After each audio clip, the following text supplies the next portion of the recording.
Subscribe to Jazee's recipes and click on the bell icon for more updates.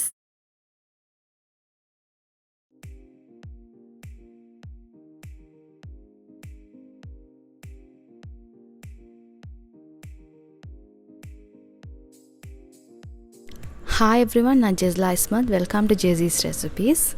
இன்றைக்கு வீடியோவில் 3 ingredients use பண்ணி சிம்பிளாக ஒரு புடிங் ரெசிபி வந்து தான் பார்க்க போகிறோம். ஒரு மீடியம் சைஸ் அன்னாசியில் ஹாஃப் எடுத்து அதை சின்னதாக கட் பண்ணி எடுத்துக்கோங்க.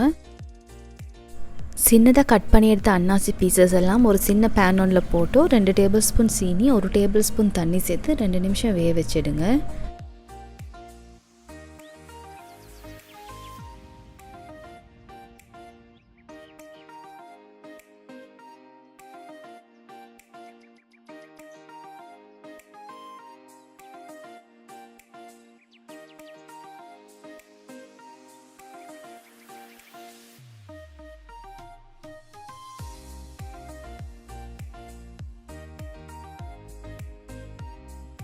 அடுத்தது சின்ன பவுல் ஒன்றில் 1 டேபிள் ஸ்பூன் ஜெலட்டினுக்கு 3 டேபிள் ஸ்பூன் மாதிரி தண்ணி சேர்த்து அதை 5 நிமிஷம் அப்படியே வைங்க.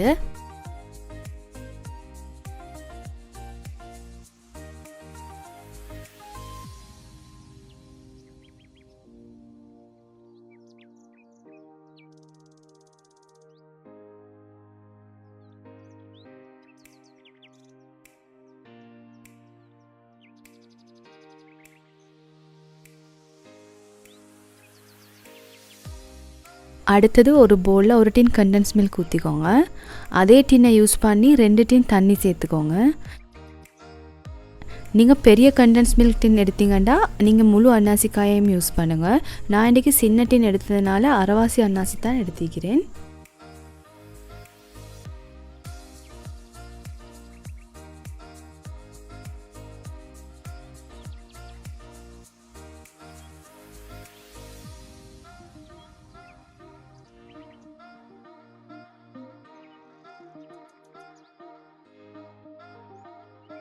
அஞ்சு நிமிஷத்துக்கு போகிற ஜெலட்டினை பார்த்தீங்கன்னா ஜெலட்டின் இதை மாதிரி பூத்திக்கும். இப்போ இதை டபுள் பாயில் பண்ணி அப்படி இல்லாட்டி மைக்ரோவேவ் அவனில் 30 செகண்ட்ஸ் மாதிரி வச்சு மெல்ட் பண்ணி எடுத்துக்கோங்க.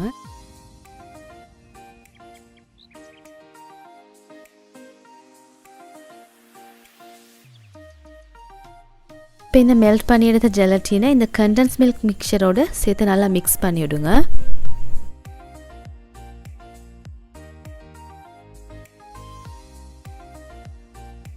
அடுத்தது சீனி போட்டு வேக வச்ச அன்னாசி பீசஸை இந்த கண்டென்ஸ் மில்கோடு மிக்ஸ் பண்ணுங்கள். நீங்கள் அன்னாசி மிக்ஸ் பண்ணும்போதும் அன்னாசி சூடு இல்லாமல் முழுமையாக ஆறிக்கணும். அதே மாதிரி கண்டென்ஸ் மில்க் மிக்சரும் சூடு இல்லாமல் இருக்கணும். அப்படி நீங்கள் சூடோடு போட்டிங்கன்னா கேர்டில் ஆகிடும். ஸோ கவனமாக நல்லா சூடு ஆறின பிறகே சேர்த்துக்கோங்க.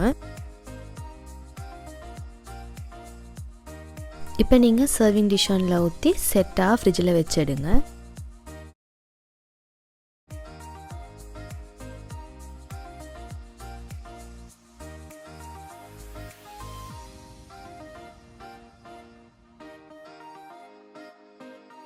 புடிங் செட் ஆகின பிறகு புடிங்க்கு மேலால் fresh pineapple pieces and nuts வச்சு கார்னிஷ் பண்ணிக்கிறேன்.